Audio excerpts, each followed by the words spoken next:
Sawubona, molweni, dumelang. In the name of Jesus Christ. Nam ndiyanibulisa uMashiya. Ndiyanibulisa nonke in the name of Jesus. Cela ukwenza a short prayer. Siba sesingenile. Baba wethu olungileyo, uNkulunkulu wethu osithandayo, wena ohlele esihlalweni sobukhosi, sikunika uzuko, sikunika imbeko nenhlonipho egameni lenkosi uYesu waseNazaretha. Akekho omnye uNkulunkulu emhlabeni ezulwini ofanele ukukhonzwa ngaphandle kwakho. You are the only true God. Akekho onjengawe, kekho ongalinganiswa nawe. Umhlaba nezulu lingekabikho, wena wawukhona, ukhona uyobakho kude kube ngunaphakade. Father, we pray ebusuku in the name of Jesus. Siza phambi kwakho sonke silibandla lakho, and we worship you, Father, in the name of Jesus. Siyakuthanda singabe inhliziyo yakho, wasifundisa ukuthanda, sasingalazi uthando kodwa salifundiswa nguwe. Namhlanje silapha Nkosi, gcwele ukuthanda wena egameni lenkosi uYesu. Kuthanda ngothando owasithanda ngalo, nguwe yenze impilo yaba lula. Baba wethu onamandla, umuntu unjengefish engakwazi ukuphila ngaphandle kwamanzi, sinjalo nathi Nkosi, ngaphandle kwakho asinabo ubomi. Siyabulela Moya Ngcwele, usithwele kuze kwade kwaba namhlanje, kwaba ile hour. Abaninzi baphelele endleleni, abaninzi basishiyile emhlabeni, abanye bamkunyaka usaqala, abanye Nkosi yami bayemka, kodwa Lord, by your grace we are still alive. We honor you Lord ngaloo nto. Thank you Father, thank you Holy Spirit. Asinasi isizathu esinobangela uba singakukhonzi, singakuthandi. Baba wethu onamandla, sigcine in your presence, sigcine entendeni yesandla sakho, ungavumi ngathi. uNkulunkulu onekhwele. We live in the last days. We can see ukuthi ama-prophecies and scriptures are fulfilled. Lord, we pray for your grace and your favor and your mercy in our lives in the name of Jesus. Preserve us, Lord, protect us and hide us under your wings in the mighty name of Jesus. Whatever the enemy is planning, Nkulunkulu onamandla, sithandazela protection. We pray for our safety. Nkulunkulu wethu onamandla, sigcine ungavumi ngathi egameni lenkosi uJesu. Wena wakhweleta ngebandla lakho abantu abathatha i-decision to follow Christ. Moya Ngcwele wakhweleta ngabo because you are a jealous God. Singabakho Baba wethu onamandla, we can see ukuthi amademon, izinto azenza in the last days, uSathana and the sons of the devil, izinto abazenza in the last days. Nkulunkulu onamandla, Nkulunkulu ongcwele, siyathandaza Nkosi yaphakade ngegama likaJesu. Sibambe Nkulunkulu, sigcine kuwe, sifihle, sibiyele, singcwalise, senze sikufuze ngeholiness, sikufuze ngerighteousness, and be covered with your glory in the mighty name of Jesus Christ. Siyabonga ebusuku Baba wethu onamandla, yamkela imithandazo yethu, mayigqobho zingabanjwanto, yamkela indumiso esuka emazantsi enhliziyo eza kuwe. We appreciate you Father, uthando sibonise lona, ububele nokulunga kwakho. Thank you Holy Spirit, we honor you in Jesus name, amen.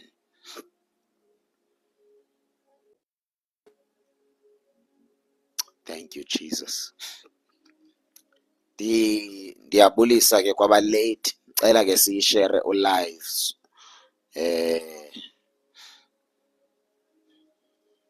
cela sishare repost and keep tapping the screen.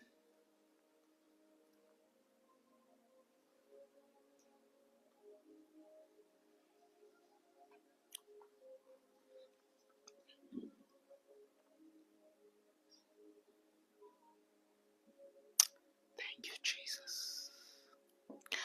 Izwi lethu lanamhlanje solifumana ku Luke chapter number 4. Luke chapter number 4. Solifumana khona ngabe uyivula iBhayibhile yakho. Luke chapter number 4.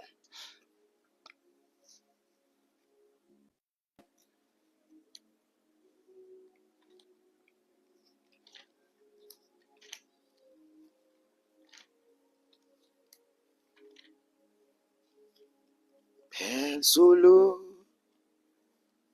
enkosini kuhlali gcwele sodwa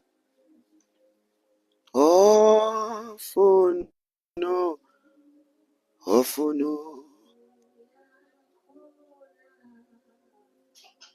makazi.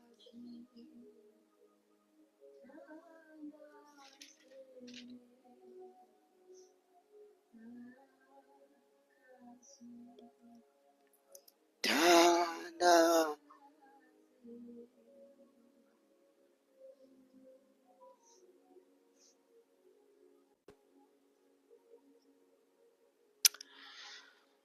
Thank you, Jesus. We are on Luke chapter number 4. We speak about fasting. Bakhona kodwa basayibambileyo fasting. Are you still on the mountain? Are you still on the mountain?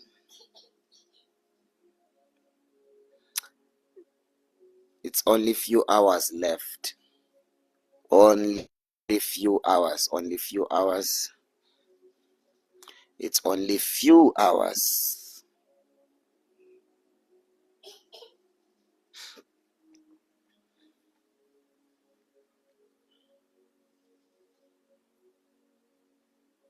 Thank you, Jesus.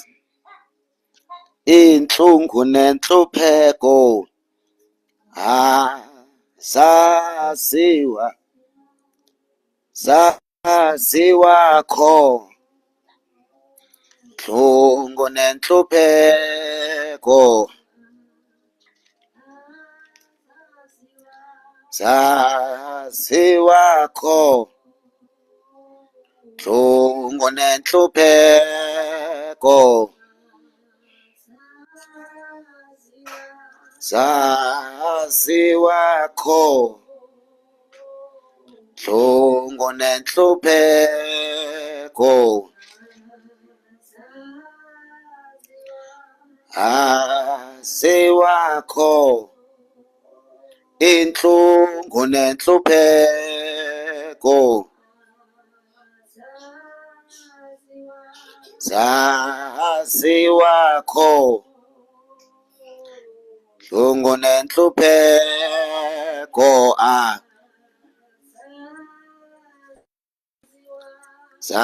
zaziwa kho. Senzelwa ikhaya, senzelwa ikhaya, thina senzelwa senzelwa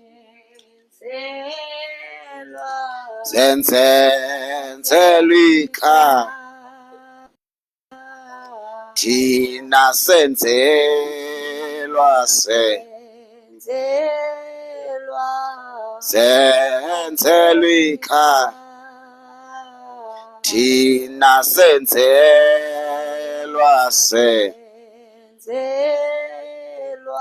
senzelwa ikhaya, thina senzelwa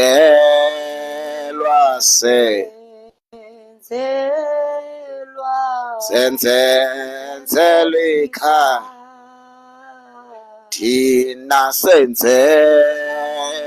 senzelwa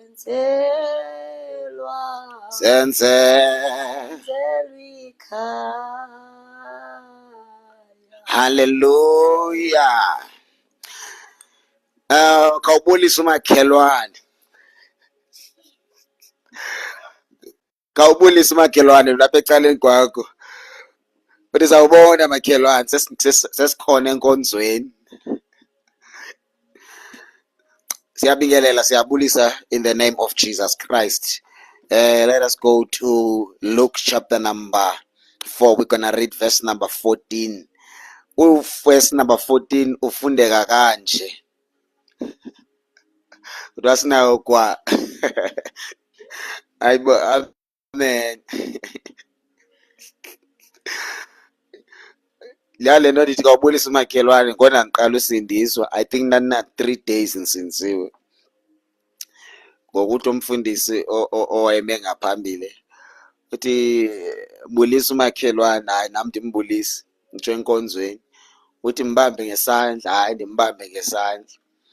Abese sithi yayithi apha kuye, I can't wait to marry you. Hey, ngamajono lo nditsho kulo sisi ke ngoku ndithi sisi, I can't wait to marry you. Nalo sisi ngapha uthi I can't wait to marry you. Yebo, ngoku yabona ndiqala usindiswa mna, ininzi leplanteka engqondweni. So le nto kathi kawubulisa umakhelwane ndaqala ngoko ungayithandi ncam. Ndina ungayithandi 100% ke le nto, because ininzi itrap oba kuzo phaya. Kuthiwe yithi kumakhelwane. Kuthiwe yithi kumakhelwane, hayi ziba ninzi itrap wena phaya. Hayibo, amen. Kodwa ke ndiya-understand.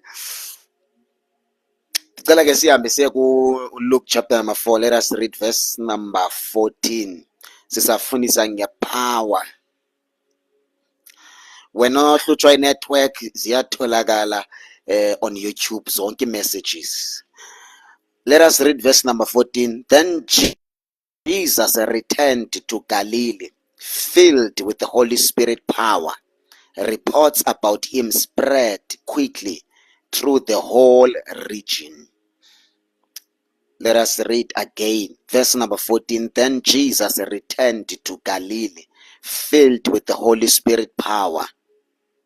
Reports about him spread quickly through the whole region. That's Luke chapter number 4. Abahlutshwa network, I think it's your area. Le ndawo kuyo. Uzasifumana on YouTube. Sifumaneka khona i-messages.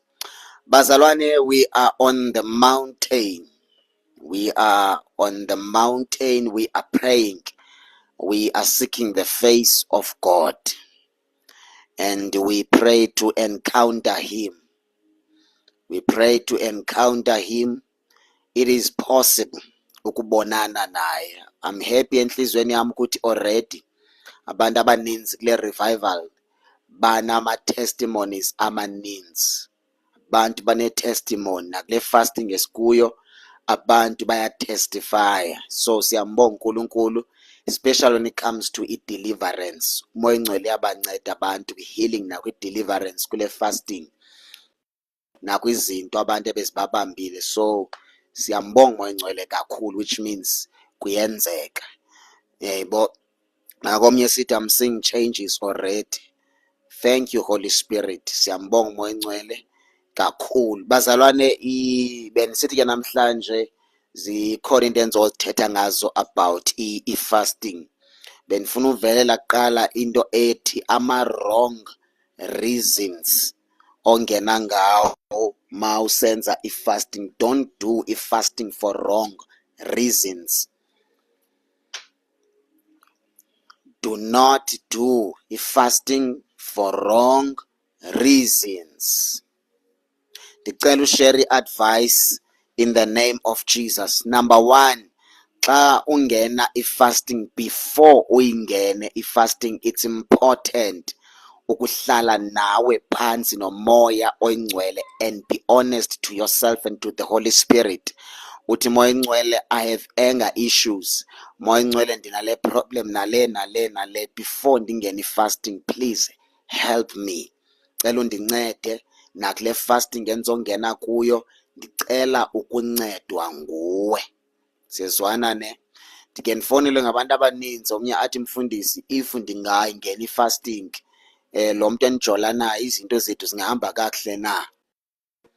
Okanye xa nongena ifasting lo mntu anganditshata na? Ndithi eyi andiyazi ke, because ifasting yinto yabantu abasindisiweyo, yinto yabantu abamkele uYesu basindiswa. Ndazi mna i-steps sokuqala ekukusindiswa before ubulandela ama-principles e-gospel. Don't just follow the principles of the gospel. Qala wamkele the king of the gospel. Omnye abuze uba xa no yabo zininzi questions abantu abakubuza zona about i-fasting, majonga hey nam ezinye andikwazi uziphendula ezinye i-questions. So don't fast for wrong reasons. It's very important bazalwana nto yoba honest, kuhlale phansi be honest kuNkulunkulu. Uthi ungena kwi-fasting uzazi ukuthi ungena ingqondo yakho i-right, umoya wakho u-right, intliziyo yakho i-right. Zazi ukuthi uzongena ntoni i-fasting, because kwi-fasting remember zininzi attack and kuvamile xa i-fasting uyingena ungekho right and lo fasting leyo ungazitholi results. Most of the time xa i-fasting uyingena ungekho right uvamile uba ungazifumani i-results, not always, kuyadependa. Sizwana ne? Okwesibini omnye ingena i-fasting ingene anger, fumanise une-anger too much. Le anger ufumanise ukuba akafasti ngoba efuna ukuthi overcome the spirit of anger, but uyingena i-fasting ene-anger nje kwayena nje, nale nto emcaphukisileyo abe seyingena i-fasting. Fumanise ukuba akakwazi uthandaza kule fasting, akakwazi ukumva nomoya ingcwele, akayiva ivoice kamoya ingcwele, izinto ezininzi azenzeki kakuhle kule fasting akuye, because there's something wrong eyenzeka enhlizweni yakhe nasengqondweni yakhe. Understand ne? And awungeke ukwazi ungena i-fasting usithi ufuna ubwawo njengoba ngizongena i-fasting ndifuna kufe umuntu othile, like zijonge zonke mani wrong reasons ozingenela kwi-fasting. Kunento endiye ndayichaza ndisithi i-fasting is part of worship. When you are on fasting you are worshiping God, and fasting inceda wena umuntu ofumana ama-benefits nguwe. uNkulunkulu akayenzi fasting, God does not fast, the Holy Spirit does not do fasting, or Jesus does not do fasting. You understand? So nguwe odinga uba enze i-fasting. Enye into endisho ngayo, uNkulunkulu ngeke limphose izulu. Yena usho ukuthi izulwini uyaya, noSathana usho ukuthi esihogweni uyaya. Bobabili aba bantu basho nge-eternity yabo. Satan usho ukuthi in hell, that's where I belong, that's where I'm going to spend my eternity. uNkulunkulu nawo usho ngezulu lakhe. So thina silapha emhlabeni sisenkingeni esijongene nengxaki eserious. So ke ngoku kumthandazo wami ukuthi zonke izinto sizenze ngendlela e-right. Uyakwazi ke ukuyingena i-fasting ungekho right ube uthandazela ukuba right, not ungekho right nje uqombo ingena unemisindo unento ezithile futhi ungenazo ne-intentions zokuthi umoya ingcwele akuncede. You understand? So noba ungayingena i-fasting ufumanise ukuba hayi enhlizweni yami ndisabambe ubani, enhlizweni yami sene-problem ethile, but ndiyayingena le fasting because I wanted the Holy Spirit to help me, because ndibanjwe si-spirit senzondo, spirit of hatred. Ndiyazonda kusenabantu enza babe inhliziyo, but ndiyingena le fasting kuba ndifuna umoya ingcwele andincede. There's nothing wrong up. But xa uzoyingena unemisindo yakho, yeyi Nkosi yami. And enye into about fasting, mna I can share ama-testimonies right now about the power of fasting nezinto umoya ingcwele azenze kum nge-fasting. Ndide ndithethe ndenza umzekelo, andenzi ngam nje qha nangomnye umntu athi umnye ndenze 40 days fasting. After 40 days fasting uNkulunkulu wenza 1 2 3, or during my 40 days fasting umoya ingcwele wenza 1 2 3. because of that testimony ndiva amandla etestimony bemotivated ukwenza ifasting. Xa ufumaniseke uba nam ndithi yes, from tomorrow I'm starting a 40 days fasting, believe me, noba unalo ukholo uzufika ku-40 days, because i-fasting nayo ifuna uthatha istep ubuild istamina, ubuild istamina sokuthandaza. Intsindiso ihanjwa kanje nezitep, ukhule ubheke phambili. So hayi ngoba uve i-testimony epowerful umzekelo ndiva usithi pastor sivungene 7 days fasting, kwi-7 days fasting yam uThixo wenza 1 2 3 ndane-encounter, then wena ngomso usastrugglisha kwi-3 days ufuna ungena i-7 days, fumanise uba uthi usekuday 1 uva uba hey ithenda zendifike nini ku-day 7, ku-day number 2 batsho hayi sekunzima wes, then kube nzima end up uyibreak i-fasting, then ungenwe lidemon lokuqhawula i-fasting. And once wangenwa lidemon lokubreaka i-fasting liyahlupha kuba nzima uba liphume. Every time if wayibreaka ngoJanuary uzofumaniseka uba the whole year une-problem yokubreak i-fasting until ude uyihlambulule uzikhulule wenze self deliverance, ube honest uthi moya ingcwele hey ndibanjwe sispirit sokubreak i-fasting.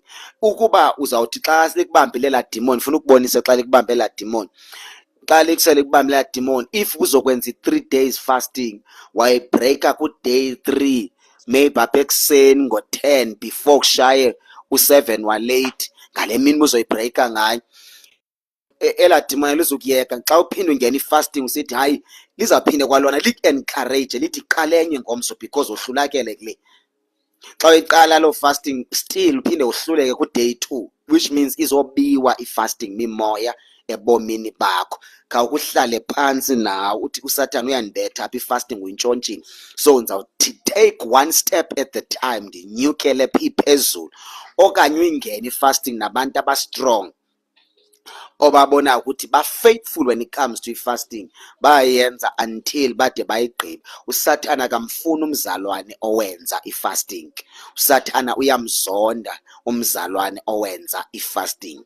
Loo nto ndiyazela apha kum mna before uSathane ndandike ndatestify masikuthi entsindisweni ndandike ndawa ekuweni kwam ndava ipain eserious andizuhlala kulaa testimony, but indlela endawa ngayo uSathane into yokuqala betha kuyo yi-fasting.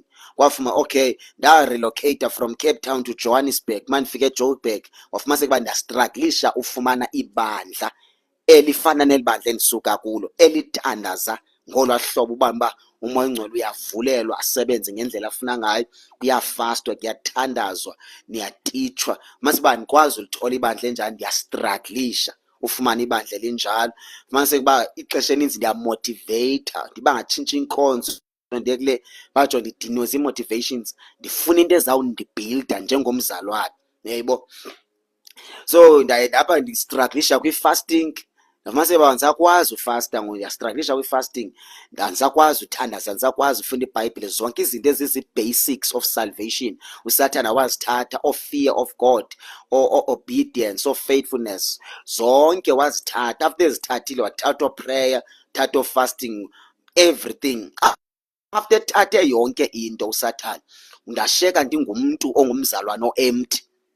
Wafumaniseka uba mna le nto kuthiwa ukudlala entsindisweni andiyazi, andizanwa ndingathetha nabani nabefundisi, andikwazi uba ne-access kubo ndiyochaza into endithi go through yona. Napha ke ngoku ndistrugglisha kakhulu, ekustrugglisheni kwam kakhulu ke inyama yavuka yama yinyawo because ndandiseyinsizwa, yavuka inyama yama ngenyawo, iinkanuko zandihlupha until ndade ndawa. Ekuweni kwam ndazisola ndava ipain, umoya ongcwele wandenzela inceba ndaphinda abuyela entsindisweni. After ndibuyele entsindisweni ndahlala nam phantsi ndazibuza uSathane wandibetha kanjani, ndamjonga ukuthi amadimoni athathe izinto ezizi-basics of salvation. Eyokuqala i-fear of God, eyesibini obedience, i-faithfulness, into zokuba honest, prayer, everything man ezimenza umzalwane abe strong. uSathane wazintshontsha zonke ndashiyeka ndi-empty, ndishiyeka ndisenyameni ndifana nomntu ongasindiswanga nangona ndisindisiwe. That's why ke umntu ongafastiyo, umntu ongathandaziyo, umntu ongafellowship nomoya ongcwele kulula ukuba ajole, noba ungumfundisi, noba ungumprofeti, noba ungumpostile, noba ungumvangeli. it's easy ukuthi athini ajole, ku-easy ukuthi naye amithisa ashumayele usathana until ade athathe unembeza conscious, ashumayele engenakhonsho kabe ngumzalwane ongasenasazela, ajole ibe normal, omnye abe kwi-worship team, omnye abe yi-usher, omnye abe sisisebenzi endlini kaNkulunkulu. Is because lo muntu wayeka ukuba okanye kuthathwe i-basics zensindiso, i-fear of God. That's why isithi iBhayibhile xa ithetha i-fear of God is the first wisdom. Ukumoyika uThixo, you have to fear God. To fear God is to respect him, is to honor him. Awenzi na kanjani, awenzi into just because woyika umfundisi okanye woyika abazalwane, umoyika uNkulunkulu uwedwa. Once usathana wayithatha i-fear of God kuwe, once wathatha i-fear of God, uzothatha i-obedience, athatha i-faithfulness, ukwethembeka. After ethathe ukwethembeka, uzamka i-fasting into yokuqala emveni kwezinto ezibaluleke, izawuhamba i-fasting, uzawuhamba umthandazo, ukufunda iBhayibhile, uzosheka ne-knowledge yezinto oke wazifunda before, ne-experience yadala, but awuzuba ngumfula ompompoza amanzi amatsha, awuzufana ne-waterfall mase kuba kwenzeka into entsha. You understand? Zimke into zikaThixo, kushiyeka i-gift, kushiyeka ukupretenda, amadimoni aqalisa uku-influencer nokusebenzisa to destroy ngegift ekuwe. Udangerous ke ungenwe zipride, intshumayelo ezithile usazimameli, uthi kuyajajwa, uthi hayi ndi-matured. Awukho matured, uwile. Abantu into yokuwa bayibona ngeli cala lasesonweni, ukujola ukuthini. Uyakwazi uwa kwezinto endithetha ngazo ezi-basics, usathana aqathe athi you are matured. Fumaniseke uba ngela xesha wawungekabikho matured wawupowerful, but ngoku uthi umatured fumaniseke uba uweak kanjani. Uweak, fumaniseke uba ye uweak, amadimoni enza into azithandayo kuwe, ayakusebenza nokusebenza, u-end up uba yitshama, umzalwane oyitshama, hey ube into endingayaziyo.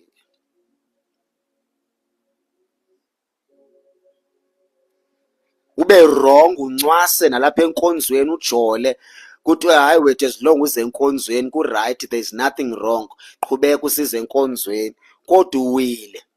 Kodwa mhla kufika umshumayeli ozashumayela apho ibandla li-revive, ethetha izinto ezizii-basics of fear of God, othi buyela kuthando lokuqala, kuthiwe lo mshumayeli usemva lo, kuthiwe awusemva lo mshumayeli lo, akazinto, akekho matured, ntontonto, kanti ushumayeza abantu abawileyo. Kubuhlungu xa umuntu encanywe nanguThixo, esindisiwe, esayinikezwa neplatform yokuma epulpit. Your number one enemy before the devil is your flesh. Yabona le nto yayicaphukela intsindiso. Le nto ayifuna, le nto uba ufastile le, ayifuni kwa ufasta, ayifuni ukuthobela Thixo, ayifuni ukuthandaza, ifuna ulala, ifuna utya, ifuna udla, into nento eyifunayo, ifuna ukujola, ifuna zonke into ezirongo le nto. And le nto ayiyo esogweni because ngumhlaba loludaka olu. Yes, ayizogweni, ayizulwini, ludaka, izawuthathwa ifakwe kwi-coffin, iyofakwa phantsi komhlaba iphele pha, but your soul, your spirit, iyawuphinda igqoke omnye umzimba, ube sewuhamba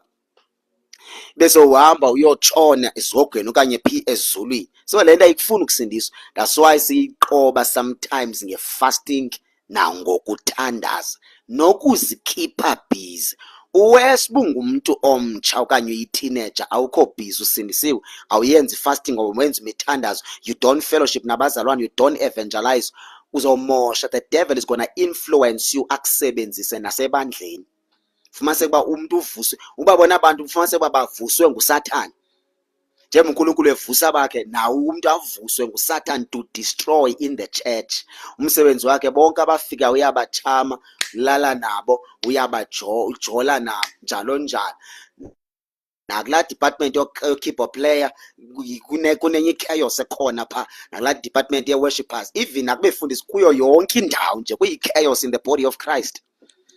Sometimes ude woyike noshumayela ezinye iimessage, ubomba I'm so scared. bome apha ndingaze ndizibone sendiqhwatywa ngempama kuthiwe uyithatha apha le nto oyithethayo uve ngempama enzima. Akanye abanye batracknishe okanye kuthiwe usemva kakhulu. And if ivangeli uyishumayela ngohlobo ebhalwe ngalo eBhayibhileni uzokukhonza nabantu abambalwa. Ngcono ukhonze nabantu abambalwa so that ngemini ye-judgment uzoba safe, because all of us will be judged. Ibandla umuntu alilidayo lizawuthi go through judgment.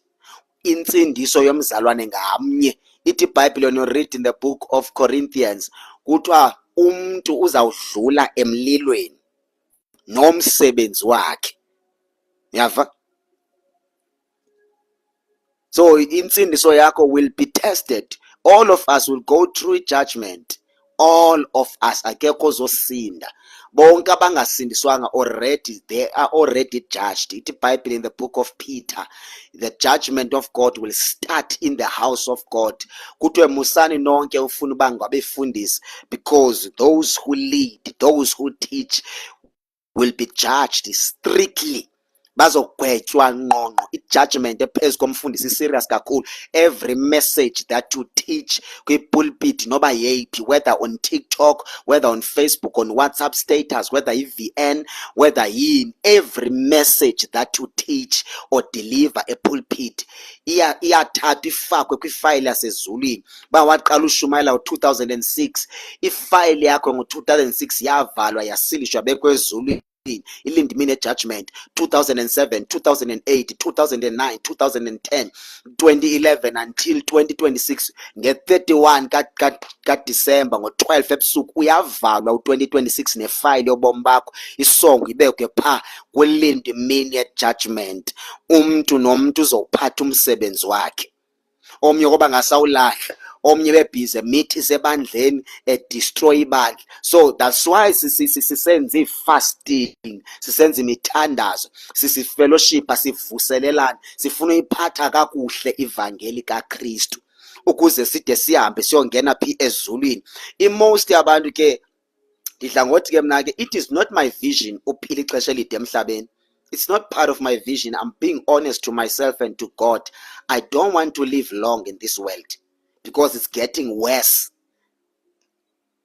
So it's getting worse. Utatu NJ's olendo thukuba wasweleke na 45. Is it 45 or 46 years?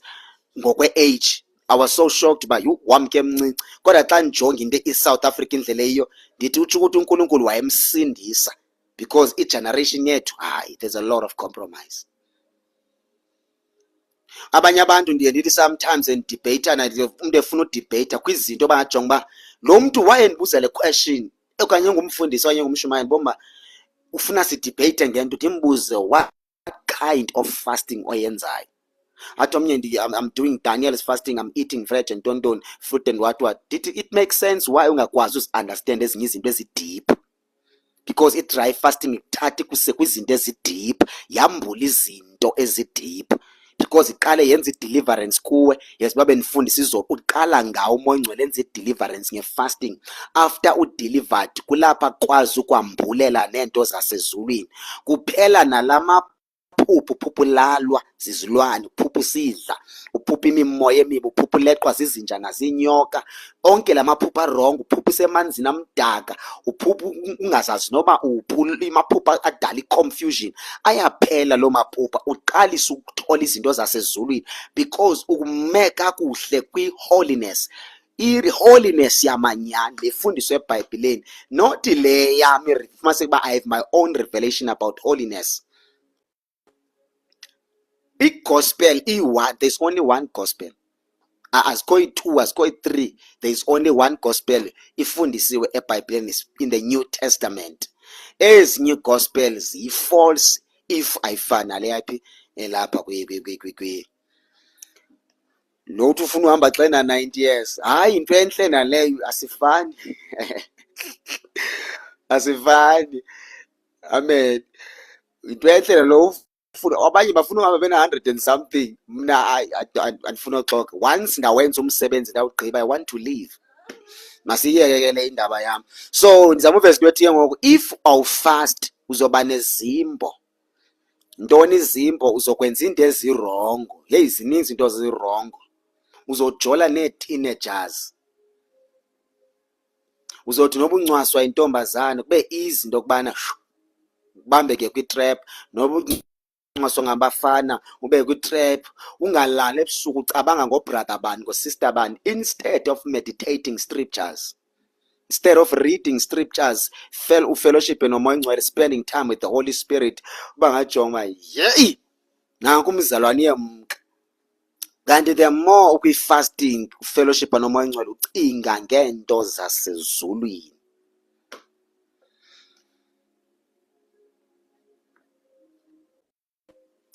I-fasting ke xa ukuyo uba sensitive kakhulu, ngohlobo odibe sensitive ngalo kwi-fasting sometimes enye into yenzeke uba mawusensitive ayidependa kuwe sisi lothi how often should we fast. Idependa kuwe nakumoya oyingcwele and not yenza kanjani, but it depends to you and the Holy Spirit. Enye into xa ukwi-fasting ke ndifuna uyi-understande before ndingene kwi-main message, because andikangeni kwi-main message yanamhlanje. Enye into endifuna uyi-understand xa ukwi-fasting yenzeka la ndifumaniseke uba uyakhawuleza uba nomsindo. Xa ukwi-fasting uyakhawuleza uba nomsindo, iyakwazi ukwenzeka loo nto, nokudikwa, udikwa into yonke neento ezingxolayo. Into ebangela loo nto leyo xa ukwi-fasting uba sensitive, basensitive kakhulu. You understand? Basensitive kakhulu. That's why le nto kuthiwa yi-fasting funeka uyenze separately. Emsebenzini ufuneka uthandaze, zininzi iitrap, zininzi into ezizokuphazamisa emsebenzini, ekhaya, njalo njalo. So vele i-fasting into yasentabeni. Xa kuthiwa entabeni you separate yourself from the crowd, which means i-temptation neento ezingakuphazamisa. But ke kwixesha esiphila kulo akunyanzelanga uba udubheke entabeni. Umoya oyingcwele makuncede akunikeze wisdom yokukwazi ukudila nezinto. Nam xa ndikwi-fasting kwa ifowuni iyandidika, ifowuni kwa ii-calls boma ii-calls ezingaka, iimessage ezingaka, ngase ifowuni nje ingabikho kwasecaleni kwam, and nee-calls ezininzi boma zizondidraina ezi calls, zifuna undishiya ndi-empty kwi-fasting. Naku omnye ethetha nge-false account. I-account yam bazalwane iyi-one yile. Zonke ezinye zicreatwe ngabantu baseNigeria, zii-Nigerians, zicreate 2 accounts. So we've been trying to report eza account ever since sizibonile, but uTikTok uthi akaboni kwanto erongo eza account, so andikayazi uba ndingathini. So if unayo i-solution please ndicela undincede. So if unayo i-solution ndingavuya uba ungandinceda, because aba bantu abaya bafuna uskema abantu, bafuna uskema abantu ngegama lam. So ke if ungakwazi undincedisa please ndingavuya kakhulu. Masiphinde ke siyifunde. Umntu yakublock and report and block. I've been doing that, but uTikTok uthi there's nothing wrong ayibona kweza account. I don't know ba ndizawuthini. Okay, verse number 14. Then Jesus returned to Galilee filled with the Holy Spirit power. Reports about him spread quickly through the whole region. uJesu Kristu, he was on 40 days and 40 nights fasting. Wayehleli entabeni ehlane, a desert. He was praying for 40 days and 40 nights for iministry yakhe. For iministry into awayethunyiwe in the book of Luke chapter 4 verse number 14. So kwi-40 days fasting yakhe uJesu, he was challenged kakhulu nguSatan. uSatan injongo yakhe wayefuna ukwenza sure that he does not finish his fasting. Wamzama i-first attack, wathi jika lamatye abezizonga, turn these stones to become bread. In other words, idemon lokuqala afike lam-attack lidemon esithi makadle, but uJesu zange avume, wariphendula nge-scripture, amzama amademon ade ohluleka. Wathi xa egqiba i-fasting yakhe uJesu wayikhulula i-fasting. Now ndifuna singene kakhulu ku-verse number 14. Ithi iBhayibhile verse number 14, after his fasting. Uthe uJesu xa egqiba i-fasting, there were reports about him. Wehla entabeni, he was filled by the Holy Spirit and his power. wehle entabeni egcwele umoya ingcwele, egcwele namandla kamoya ingcwele, egcotyiwe, wehle anointed ngendlela enzima uJesu, egcwele amandla, egcwele umlilo. Ithi iBhayibhile kweGalili, kule ndawo awayekuyo, yes, eGalili, kuthiwa kwaspread iindaba ngaye engekashumayeli, engekathandazeli bantu, engekapreach, engekenzi lutho. Already abantu baqale basense revival, basense abantu ukuthi we can sense revival. Remember I said between the book of Mark to the book of Malachi to the book of Matthew, kuthiwa it's 400 years uThixo engathethi na abantu emhlabeni. So uJesu ufika kugcwela amademon, abantu be-demon possessed begula, abathakathi besenza into abayithanda, amademon esenza into ayithanda, abantu kubad emhlabeni. So uJesu akavelanga wafike washumayela, kodwa waqala wathandaza, wenza 40 days and 40 nights. Xa ephuma nje kwi-40 days fasting yakho, already kwavakala ifuthe lemvuselelo ukuthi uNkulunkulu uzosebenza. Ngolixesha besenza ifasting ebebulaleke phele sitshanga amalanga amademon emzama, but uthi xa ephuma kwi-fasting, ii-benefits zokuqala azithola nge-fasting yipower. Wanikezwa ipower kamoya oyingcwele. He was filled by the power of the Holy Spirit. Wagcotshwa ngomoya oyingcwele, wagcwala umlilo, wagcwala amandla, wagcwala spiritual authority sokohlula bonke amademon umhlaba wonke, because uJesu amademon uqale wawohlula kula 40 days yakhe and 40 nights.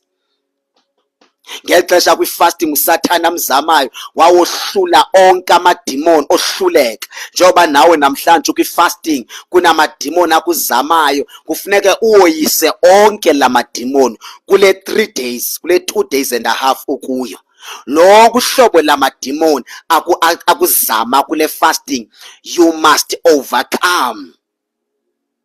Uzazibona kunezinto ozozi-experience even sowuphume kwi-fasting, kune-testimony ozoba nazo sowuphume kwi-fasting. Umthandazo wakho uzotshintsha, intsindiso yakho uzovutha umlilo, uzawuhambela phezulu. Ithi iBhayibhile yam uMoses wathi xa esehla entabeni after i-40 days and 40 nights yakhe, kuthiwa zange bakwazi ukumjonga uMoses because his face was covered with the glory of God.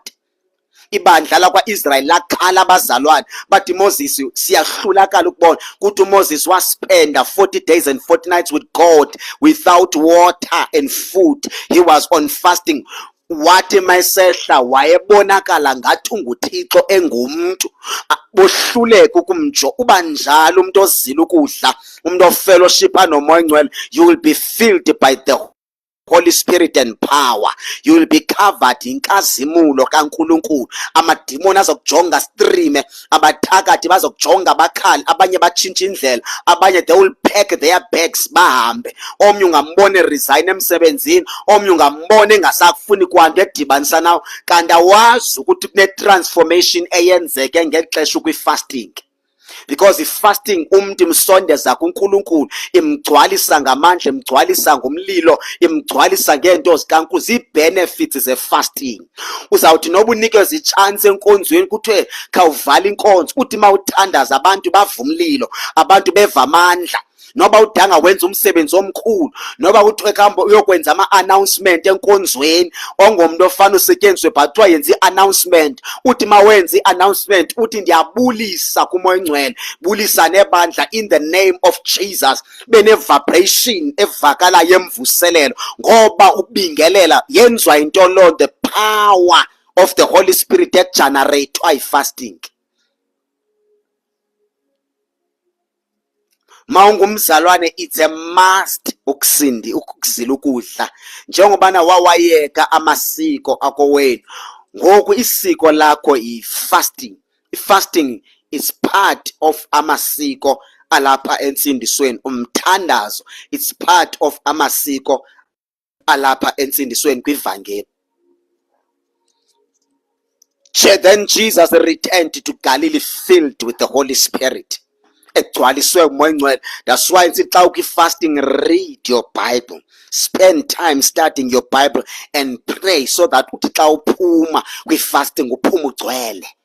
Nawe ngeli xesha uthandazayo uziva bulambile, emtheswini, awukwazi usela amanzi, awukwazi nokudla, but the more you are reading scriptures, you are feeding your spirit, you are feeding umoya wakho, your mind, your spirit. The more uthandaza, you are feeding the spirit man. Uzawuphuma ugcwele amandla, ugcwele umlilo, ugcwele into zikaNkulunkulu, zophuma uphathisiwe. Awukwazi ungena kwi-fasting uphuma ungaphethanga nto, especially if uyenze ngendlela eright i-fasting. I-fasting ine-benefits ezininzi kakhulu. There are so many benefits kwi-fasting.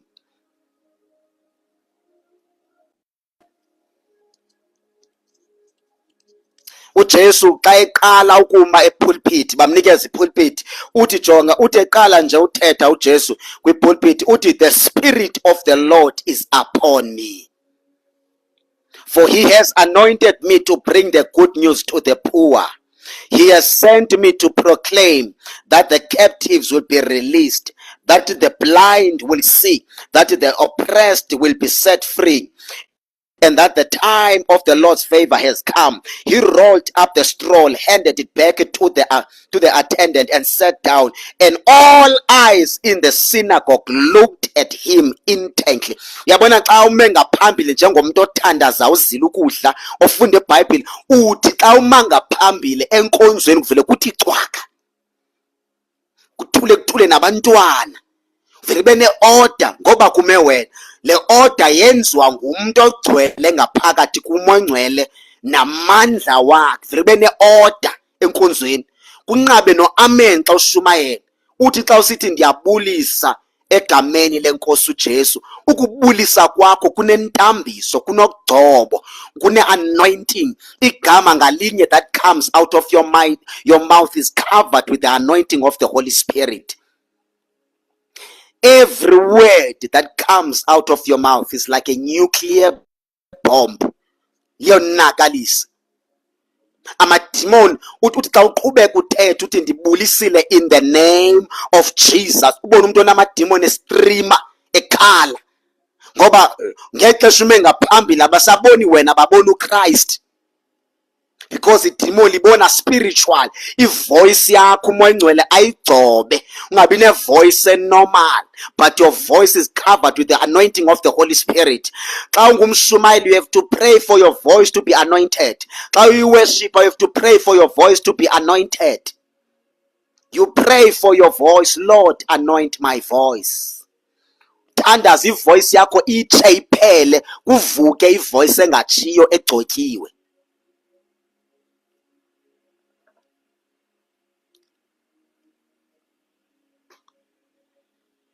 Buso bakho be-covered inkazimulo, ugcwala amandla too much. Message yakho ibe short and powerful. Uthethe into abantu abayaziyo, but uyithethe ngogcobo, uyithethe ngamandla kamoya oyingcwele. Uthi inkosi uYesu iyasindisa. Ngokutsho nje wonke umuntu eyithetha lo, kodwa ngoba iphuma kumuntu othandazayo, kumuntu ozila ukutya, uthi uJesu Kristu uyasindisa. Bava abanye bekhala bestrima, ubomi bakwenzeka ntoni? It's because xa iphuma kuwe ngathi ithethwa ngumdali wezulu nomhlaba. Akatsho uJesu, uJohn in the book of Revelation, uthi the voice of Jesus ingathi ngamanzi amaninzi, ngathi ngamanzi olwandle ivoice kaJesu, ngohlobo epowerful ngakhona. Iba njalo ivoice yomuntu othandazayo, uyamameleka.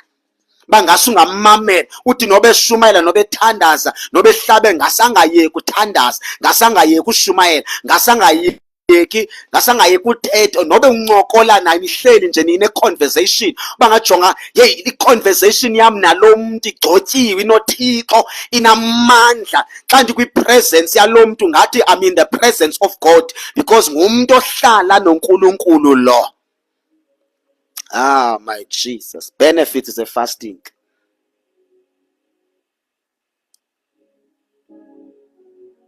Benefits. The benefits is a fasting. Uthi xa uhlabelela noba uyabhimba, noba uyabhimba unayo i-angelic voice, kodwa xa uthi mhlekazi mawutsho wena nje vele i-chaos enkonzweni, because kuhlabelela noba ngumuntu obhimba but ugcotyiwe, kube nezinto ezenziwa ngumoya oyingcwele. Ma ibandla lizile ukudla futhi lithandaza, alisebenzi nzima, umsebenzi omninzi wenziwa ngumoya oyingcwele. Umsebenzi omninzi efana uyawenza wena yi-prayer, reading scriptures, i-fasting and fellowship with the Holy Spirit. Zezinto ziyi-4. You will become dangerous kwinto za-spiritual. Noba wena awumi ngaphambili uthethe ngevoice, kwa umnikelo wakho uba ivoice. Unganikela ngempahla emntwini, but kanti awuyazi uba inento enkulu ezoyenza, bene-impact. Athi umuntu ever since ndigqoke le nto, there are many changes ezenzeke kum, ndisenagcwala kukuthanda uKristu, kanti yonke into ebizwa ngegama lakhe igcotyiwe. Impahla ozigqokayo zigcotyiwe, indlu ohlala kwingubo olala ngazo, ikhitshi lakho ligcwele i-anointing. Noba uhlala emkhukwini, umkhukhu wakho wohluke ngoba kuhlala the presence of God. Izulu lihlala nawe kulaa mkhukhu ohlala kuwo, kulaa one room, kulaa ndlu oqashe kuyo. Andithi noba umuntu eqashile kunezinto azisebenzisayo, abanye baqhumisa impepho, abanye basebenzisa imithi, abanye balayita amakhandlela, abanye bafaka amanzi, but wena biza yena uhlale nawe, uthi le ndlu, le room ndiyidedicatela kuwe, izohlala apha nam ndihlale nawe, uzandivusa ebusuku sifellowship sobabini. Yonke into ebizwa ngegama lakho xa uthandaza iyagcotywa nguThixo, iba anointed, beneempahla ezingagugiyo, zingaluzi ibala. Unxiba impahla eyi-1 enkonzweni but ungabonakali because ikhavarishwe yi-anointing nayi-glory. Umuntu othandazayo, umuntu ozinika isikhathi sokuzila ukudla thandaza, yonke into ebizwa ngegama lakhe igcotyiwe. Into eyenziwa nguwe, umoya oyingcwele uyinqinela ngamandla okugcobo. Signs and wonders aconfirm umoya oyingcwele izwi lakhe, because you spend time with him. Yebazalwane bami endibathandayo, I wish and I pray ukuthi ungabamba izinto ziyi-4: i-prayer, reading scriptures, i-fasting and fellowship. Once wabamba ezi zinto, believe me, awusadingi nofundiswa kakhulu. The Holy Spirit will reveal into ezininzi. Uzawuyazi iservice ungekayo, uzawuthi usaya Sunday uyazi kofundiswa ubani, i-MC zabangibani, kokwenzeka u1 2 3. Umoya oyingcwele uzosebenza kathi because uhlala naye. Ayikho into entsha ifike yenzeke enkonzweni because wena uhlala nomoya, uzila ukudla, uyathandaza, uyazinika ixesha nomoya oyingcwele. Unqaba nakule nto ofonela kumfundisi ucela imithandazo. Mfundisi ngicela unithandazise kandilala ebusuku ndihlutshwa yimimoya. I mean, come on, sahlutshwa yimimoya, une-authority, unama-spiritual weapons. How come? Zinto zabantu abaqala usindiswa ezo. Zinto zabantu abaqala usindiswa abasakwi-lower level, abasadila nemimoya emithile. Mna i-most yemimoya ehlupha abazalwane yayeka kudala undihlupha ndisengumzalwane, ndayinqoba ndawuhlula ndisengumzalwane.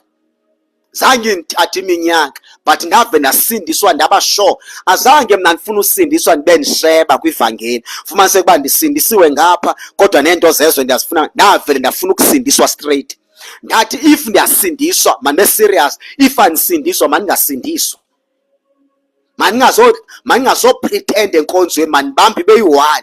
If ndikwicala lento zezwe mabe sezweni, if ndisindisiwe mandisindiswe ke, ndingazolindisa iwogo enkonzweni. Let me just be serious ngokusindiswa.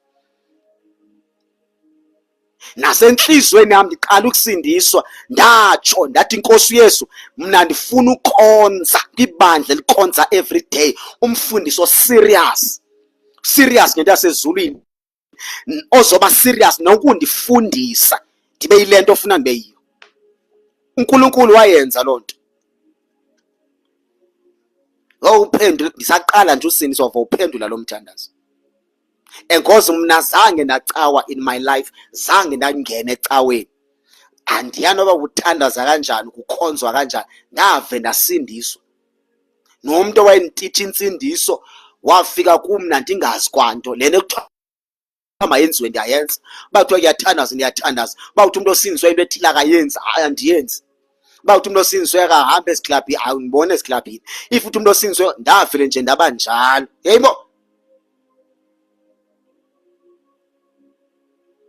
Sebheshli, yes.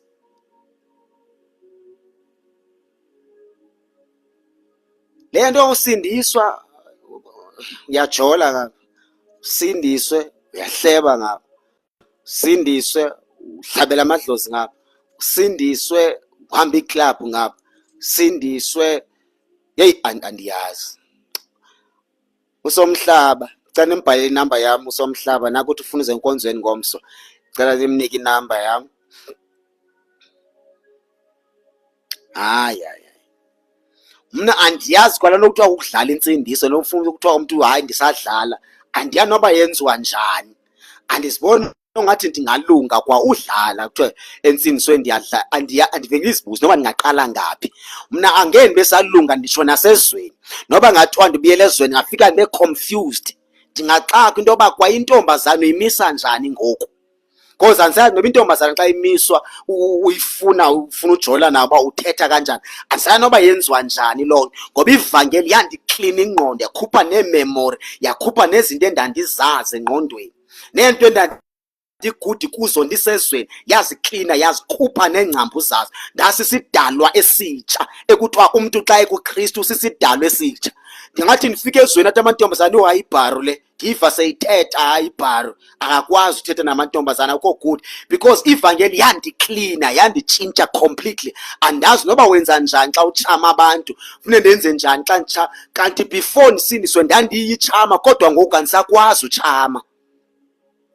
Ingqondo yami icinga ngobhekezulu icinga ngesiphelo ngoba ndiyabona ukuthi ama-prophecies are being fulfilled. Prophecies are being fulfilled. And andifuni ukusala because ndake ndayibona ivision yesoko ndiyayazi future. Kunezinto endingafuni ukuzi-experience for eternity. Xa usindisiwe funeka ushiyeke completely kwinto zezwe. Batsho ezweni bathi uyibharu because ithi iBhayibhile mayithetha is it Corinthians I believe yes. I think it's Corinthians, 1 Corinthians chapter number 1. Is it verse number 18? There's a scripture, it's very powerful, verse number 18. Verse number 18, uti the message of the cross is foolish to those who are headed for destruction. Into yokusindiswa i-foolishness kumuntu ongasindiswanga. Afuneka ndizame ukuba nguclever. Ndifuna ufana nabantu bezwe bengathi ndiclever.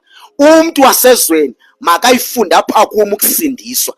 Athi ndiyababona bonke basindiswe kodwa insindiso yalamzalwane nikisa umdla. Nento endidonsa kwinsindiso yalamzalwane ndiyithanda indlela asindiswe ngayo engasindiswanga athi mhlanda asindiswa funa usindiswa njengobani. Kubona abantu ozalwa nabo ukuthi ayisuka wena usindisiwe athi umuntu mhlanda asindiswa sengingafana nobani bazalwa nawo but abekho impressed kwa insindiso yakho.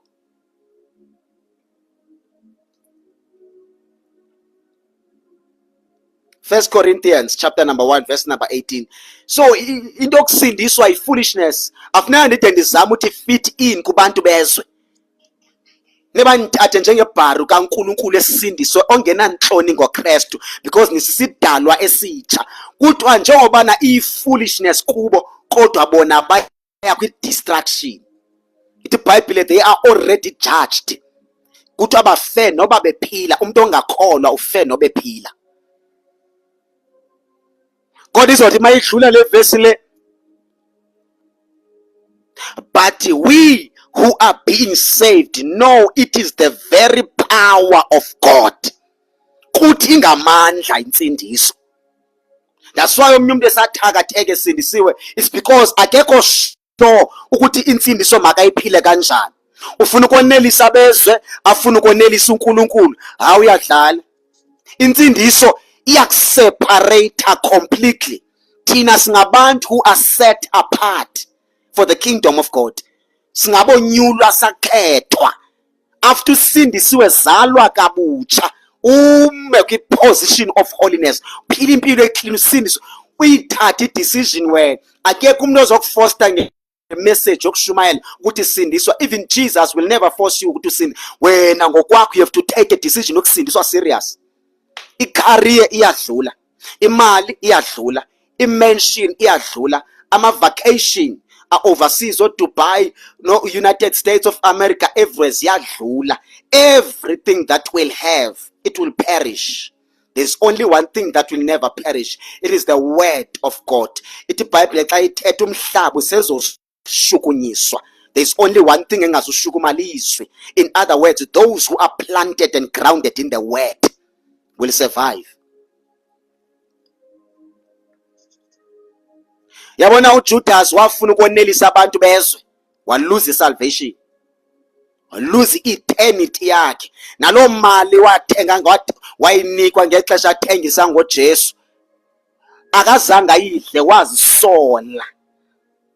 Kwavuka ukuzisola kuye uJudas, wathi ish, yini uthengisa ngegazi elingonanga. Wayithatha lo mali ukuthi awoyiphose etempileni kwinyawo zabefundisi zabafarasi. Ilikhangelwa zi-false prophet namhlanje. Pulpit wafika wayiphosa pha uJudas. I-false prophet is busy, are looking for money, lahlekisa abantu njalo njalo. So ndizama ubethela into ethi xa usindisiwe sindiswa straight. Ungabi ngathi ndibusindiswa, no. And don't listen to every voice. Mna ndisindisiwe, don't listen to all preachers. If voice ezondenza ndidivert kwindlela zikaNkulunkulu, I don't listen to that voice, no matter how famous you are, no matter how influential you are not God.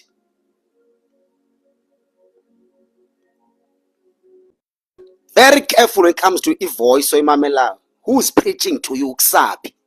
Yena ifundisa into ethi umshumayeli unepower yokuthatha kusezulwini, uphinde nawo namandla okuthatha ogibisela esogwini. Be careful.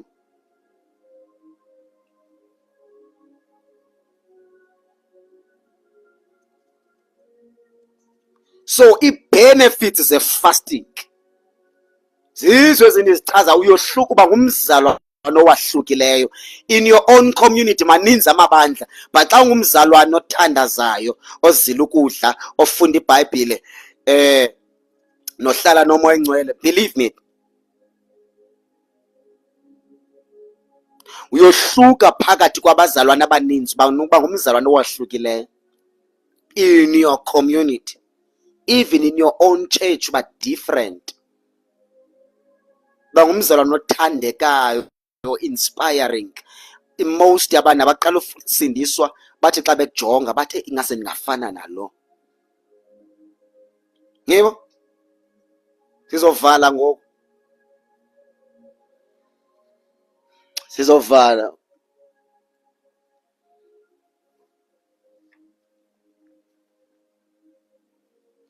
uMoses babengakwazi ukumjonga, because uthe xa ebuya kwi-fasting iglory kaNkulunkulu yayi too much. I-fasting izisa iglory too much. Awuve mhle umzalwane ofastayo. Yokuba ukumbona umhle kanjani umzalwane ofastayo? Umzalwane ohlala nomoya engcwele, ofellowshipa nomoya engcwele, ukumbona bamhle kanjani?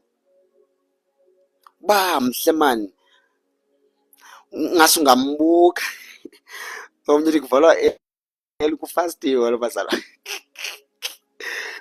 Kufastiwe, kwakufastiwe ziyabuya. Hayi kuthiwa umuntu osindisiwe akayi-restaurant, hayi kubalwe kufundisa loo nto. Akayinjani e-restaurant? Baninzi jonga, yabona nto ndithi don't listen to every voice. Mayenze nto ndizithetha, go to the Holy Spirit, ufunde iBhayibhile. Omnye umntu wake wathi umuntu osindiswayo akayinxibi into eblack ne-red. Ingekapheli neveki nambona egqoka isuti eblack nesihlangu ezimnyama. Ndithi ayibo njani? So go to the Holy Spirit uzobona. So ine-benefits ezininzi i-fasting, ezininzi ngendlela esisimanga, ezininzi. Hayi, mangingayimoshi le message. wonke umuntu owafasta ninzi benefits azifumanayo kwi-fasting. Fasting ne-benefits ezintle. Uyamameleka yazi umuntu ofastayo sethandaza ingase ungawumamela umthandazo wakho umnandi. Uve umnandi kanjani umthandazo womuntu ofellowshipa nomoya oyingcwele, umuntu othandazayo uve awuve umnandi nako umthandazo ngathi into edliwayo. Hayi akutsho mba we don't wear black and red. Ndake ndayiva pha kuFacebook kodwa kuthiwa umuntu wesintu akamnxibi ublack futhi akamnxibi no-red and akafunanga thina aphinde azimix. Andiyazi loo nto kodwa lo muntu owayesitsho naphinda mbona senxibe isuti eblack and zamane ezinxiba nesihlangu ezimnyama nezinye izinto eziblack. Andiyazi ayisuki kum, ndiyaswaye ndikuphushela eBhayibhileni nakumoya oyingcwele. Ndiyaswaye ndikuphushela ezwini nakumoya oyingcwele. You will know the voice of God. Uzawuyazi ivoice kamoya oyingcwele. Behind the voice kaSifungo funeka uphinde uve the voice of God. It is dangerous athi eshumayela uSifungo, but you can't discern the voice of the Holy Spirit behind my voice. Because you have to hear the voice of the Holy Spirit behind my voice. Yes, you can hear my voice, but what does the Holy Spirit says to you? Dlula kweyami voice, ya kwi-source kuthi le message isuka phi. Umuntu nomuntu omepulpit dlula ekuthetheni kwakhe, ya kwi-source kuthi la muntu ome kula pulpit uthethiswa ngubani. Njengoba uSifungo enze u-live right now uthethiswa ngubani? Ngaba ngumoya oyingcwele or sesinye ispirit esimthethisayo? Into endiyazi ngawo umoya oyingcwele uyakwenza, uyakubuild, uyakumold, uyakwakha. Uyakwenza, iyanziwa. And umzalwane ofastayo, siyavala abazalwane bami nami ndikhathele, believe me I'm so tired ndizovala. And umzalwane ofastayo uba ne-character right. Yabo? Uba ne-character right iba right kakhulu i-character yakho. Umzalwane ofunda iBhayibhile othandazayo ofellowshipa nomoya oyingcwele ozila ukudla, i-character yakhe iba right kakhulu, ne-attitude yakhe iba right. Uba nothando too much, uba ne-care. Zonke eza fruit of the Holy Spirit kuba easy ukuthi zivele. Zonke ifruit zobuzalwane kuba easy ukuthi zithini zivele. Sizothandaza usibolele uNkulunkulu in the name of Jesus Christ. Sizombonga uNkulunkulu in the name of Jesus. Ndifuna nje ke sithandaze sithi Father thank you. Isithandaze nje sithi Baba siyabonga ngale nkonzo nangale fasting. Baba siyabulela, sikunikeza uzuko, sikunikeza imbeko, siyakuhlonipha. Simbonanga onjengawe, simbonanga ofundisa njengawe, oshumayela njengawe. Ngcono wena kunabo bonke abanye onkulunkulu esake sathi bow down kubo sabaseva. Asikambono njengawe, sikamboni ongalinganiswa nawe. Umkhulu, unamandla, ungcwele, ugqibelele Nkulunkulu wethu, futhi siyakuthanda, siyakuhlonipha egameni likaJesu Kristu. Nali ibandla lakho lisentabeni. It's only few hours left Lord kuze sehle kule ntaba. Lincede Nkosi, li-encourage, uligcwalise ngamandla. Mabaphuma abantu bakho bephethe impendulo kule fasting. Abanye Nkosi abasebenzi badinga imisebenzi, kodwa kule fasting esikuyo mayiqhaqha iminyango, bantu bathola imisebenzi, izinto abazidinga. Abanye kuyabheda emitshatweni wabo, there are challenges and spirits afuna bade badivorce. Lord, we pray for them kule fasting abakuyo. Zisa isolution, urestore uthando in the mighty name of Jesus. Abanye Nkulunkulu bathandazela to encounter Jesus. Baba wethu onamandla, we pray ukuthi makube njalo. Banye bathandazela Nkosi ukuva amandla kamoya oyingcwele. Abanye bafuna uva umlilo, abanye Nkosi bafuna usondelana nabanye, babreak ama-curses, abanye babreak izona, abanye bayazihlambulula before your eyes.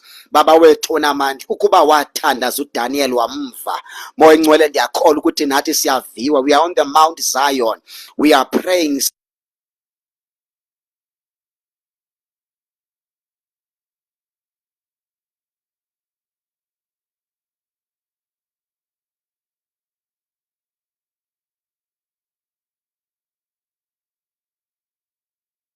wena wabaphendula. Moya oyingcwele, moya onamandla, moya kaNkulunkulu, egameni likaJesu we are praying, revive ibandla lakho. Bantu mabathi bephuma kule mvuselelo bave imvuselelo, bave amandla, bave umlilo, bave anointing. Uyabagcoba ngamandla kaMoya Oyingcwele ngegama likaJesu waseNazaretha. Kwabanye kwenzeka i-deliverance, kwabanye bathola i-healing, abanye Nkosi baziva bebuyiselwa back kuthando lokuqala. Khululeka yonke into, imisebenzi yakhululeka, ikhampani baba ziyafona, babizelwa kwi-interview, abanye abazuya ngisho nakwi-interview bazovele babizwe emsebenzini babe sebeyasebenza. Iibhizinesi zabanye baba ndiyazithandazela zawukhula exploder. Moya Oyingcwele baxakwe zii-custom. After this fasting, Lord, we are praying, izinto ziyaqala ziyenzeka. Yes, basithanda khululeka izinto spiritual. Moya Oyingcwele once umuntu wakhululeka spiritual, zonke into zakhe ziyakhululeka na physical. Abanye babelwa izinto, ama-spiritual gift, abanye bathathelwa ama-ideas, abanye bathathelwa ama-revelation from Moya Oyingcwele, kodwa siyazilanda noba zangcwatywa emkhathini phansi kwamanzi elwandle, emahlathini, kwi-safety zakwaSathane. Baba siyazilanda, siyazibuyisa, sizibiza ngamagama. Yonke into eyalahleka kulaa mzalwane, Moya Oyingcwele siyayibuyisa, siyayidonsa ngegama likaJesu. Siphethe igama elohlula imimoya, elohlula abathakathi. Moya Oyingcwele we pray, cover your people, protect them. Noba sebelele ebusuku bangaphuphi amaphupho avela kuSathane, bangaphuphi belalwa zizilwane, bangaphuphi Nkosi yami besidla loo madimoni ayatsha, siwafake emlilweni. Thixo wethu onamandla, nceda ibandla lakho lenze libe motivated ukuphila ngcwele nokumesaba uNkulunkulu, in the mighty name of Jesus. Siyabulela uNkulunkulu wethu, siyabonga Moya Oyingcwele, in the name of Jesus Christ. Thank you, Father, in Jesus' name. Amen. God bless you. uNkulunkulu akubusise. Nandikhathele ndiyaziva. Ngomso sizobuya ngo-7 late, ngo-12 tomorrow, 12 in the afternoon. Please ngicela wenze umthandazo and then ubreak fasting ngo-12 in the afternoon. 12 in the afternoon, please ungene fast, uthandaze, ubreak fasting. Fasting so ibreaka ngo-12. Ngizobe ngisenkonzweni ngomso. I'll be in church tomorrow from 10 until 1. So I will not be available xa sibreak fasting sonke. Uzithandazele umbongo uNkulunkulu ngento yonke ubuyithandazela, then uyibreak ifasting. Ngomso ngo-7 late we are coming back. Ngizongena for the last time tomorrow ku TikTok. So phinde sibonane nge-1st ka-August eSoweto. Bonana nge-1st ka-August eSoweto. Pineville, Zone 4, Pineville Library. Amen. Bazalwane bami endibathandayo, zandayenza lento ndizoyenza apha ku-live. Ndicela isupport kuni kwabakwazi ukusupporta. Cela just financial support. Njengoba sizoba nale revival izoba seSoweto, cela just anyone or willing. Sifuna uthenga ispeaker esiyi-1. Sinaso esiyi-1 ispeaker. Apha eJoburg sina 4 months silapha. We have 4 months silapha. So uNkulunkulu wasinceda sakwazi usithenga ispeaker esi-1, saba ne-keyboard, saba ne-mics. So sokhonzele eholweni elikhulu. Soba live ngo-7 tomorrow. Ndicela anyone or willing to support, because likhulu lesokhonzela kulo. Siyacela man, just anyone or willing ukuncedisa financial ukuze sikwazi uthenga ispeaker esi-1. Yes, Beshley Flora. Beshley. Yes. Ndiyacela nje ukunikeza inamba yami, unza kunikeza ne-account number yami. Please, uNkulunkulu akubusise egameni leNkosi uJesu. Awukho limited, like asinayo imali ngoba ndisithenke. So nathi inamba yami ku-071 9498 702 071 9498 702.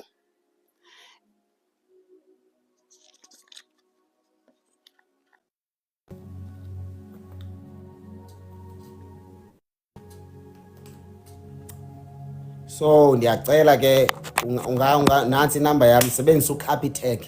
I-account number kakhulu uba ndiyibize apha uTikTok inendlela akubhlokha ngayo. So ndifuna uthenga ispeaker eDurban, la branch esinayo iseDurban indala. We have everything, asinanto esishota ngayo pha. We don't use Capitec. Yes, I'm using Capitec, inamba yami kaCapitec. But if usebenzisa enye i-bank account different, ndicela WhatsApp ndizokunikeza i-account number. Cela WhatsApp enzokunikeza i-account number please. Cela WhatsApp like now. Ispeaker ke yimalini ispeaker? Ispeaker ke sifuna usithenga, sifuna sifane nesi esisisebenzisayo kuba singasokolisi. Si 5000. Si 5000. uNkulunkulu anicede.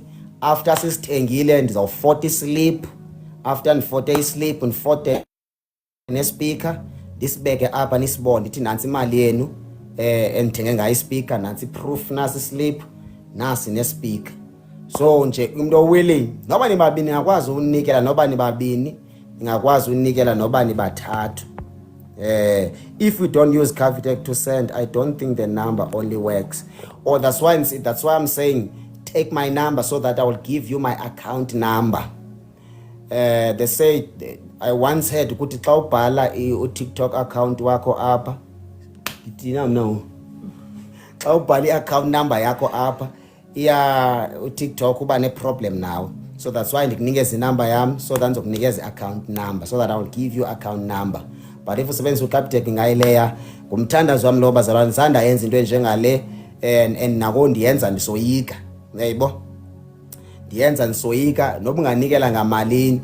After ndisithengile lezo speaker ngizawuzisa proof ndithi nasi slip, nansi nanto, nasi nespeaker uzosibona live, uzonibonisa. Ndingakumthandazo wami oko ndithandaza seyisondele i-revival.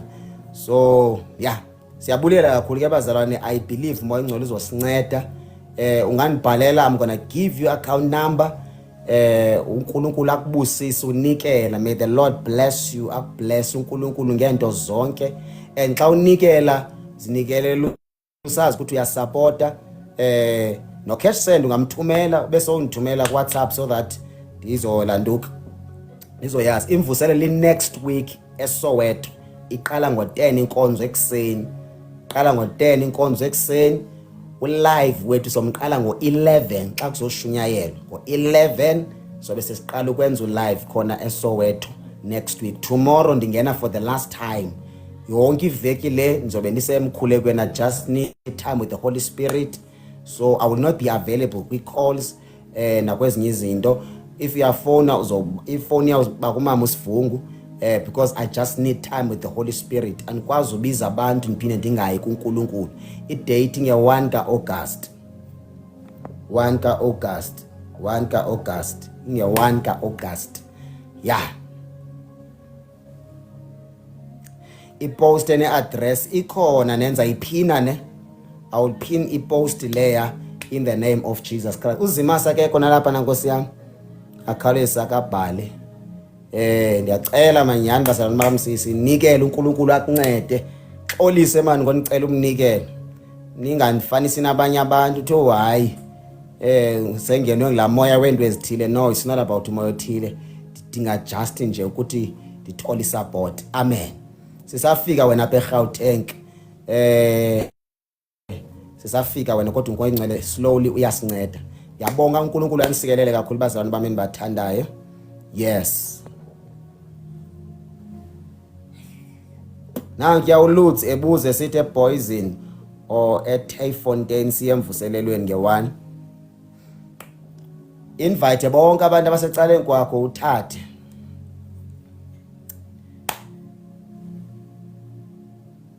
Awuthi asilibandla la katala sikoyika. Awu siyabulela. Siyabulela kakhulu uNkulunkulu anisikelele bazalwane. Intoni enye into efuneka ngayilibala and because I think ndizoba scarce. No, sikhonzela at Kempton Park. Soweto, we are planning to open a branch in Soweto. We are planning to open a branch in Soweto. We are also planning to open a branch in Pretoria. Ezindawo ziyi-2 but ke soqala ngeSoweto. Soqala ngeSoweto then be Pretoria. Enye indawo esingekayilibali East London. Abantu base East London andikasikhohle isethembiso. Ndicela i-address mama uSifungu. Ayindifile. Zonibizela ke i-address eCape Town andikabi nayo i-branch and enye into ephinde yenze kube nzima uba ndibe ne-branch eCape Town. Enza ndiphinde kube nzima uba ndibe ne-branch eCape Town. It's because of eCape Town hleli khona for many years. Ndahlala afunda khona, ndasindiswa khona. After ndisindiswe khona ndaqala ushumayela khona before ndiyoshumayela eDurban. And then ngokuba kunabefundisi endibaziyo endikhonze nabo kakhulu ndatitshwa ngabo. Nawo umfundisi mna ondititshe ivangeli insindiso useCape Town. So most yabantu ndiyithanda uba referrer phaya okwangoku because of kusenzima. Cela ubhale ke nansi address kuse Pinville Library. Pinville.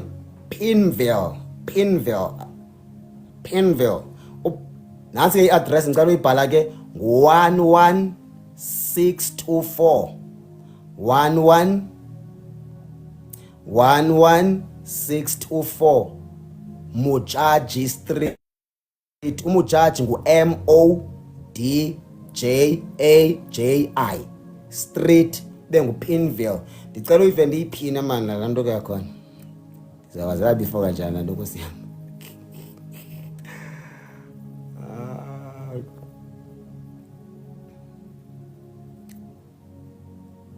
Emthatha ngikabi nayo ibranch. Ibranch esenazo eyi2 iseDurban, ePine Town, enye izoba lapha eJoburg. Okay siyabonga. Naba abafuna ilantu yami ndicela bathathe inamba yami ne. Please just take my number ndizakunikeza yonke into. Baba yini abazalwane uNkulunkulu anibusise kakhulu. ePort Elizabeth asikabi nayo ibranch but ukhona umfundisi umuntu endiye ba refer kuye ePE. Khona umfundisi endiye ndimrefer kuye osePort Elizabeth. Wonke umuntu osePort Elizabeth ndimrefer kulam mfundisi ndiyamazi, sishumayela sonke. Sishumayela ngendlela efanayo. Futhi ndim-invite lapha ku TikTok Pastor Haniso kwelacala. Nguye ke ndimaziyo kwelacala seCape Town into endimaziyo nguPastor Cwasi. Uye ndimaziyo ndimthumela khona egameni lenkosi uJesu. Vele uthatha inamba yami, I will give you ababantu. eBoxburg house nabazali baseBoxburg abakhonza abazobe lapha nakusasa. iBoxburg igcwala lapha. eMonti ke asikabi nayo ibranch kodwa ndandithembisile nandizoqala khona eMonti. Post yaseKempton. Ndicela ungena kwi-account yami uzoyithola. uPastor Cwasi ungamsearcha even on Facebook ubathandwa Cwasi, Pastor Bathanda Cwasi on Facebook. uPastor Haniso ukhona even kwalapha. Ungamsearcha naye wena osePort Elizabeth. Ngabo ke endibaziyo abakwezindawo ziyi2. Amen. Lale kahle bazalwane ndiyandithanda. Sanibonana ngomso ngo12 uthandaza ubreak fasting. Then sibonane ngo7. Good night.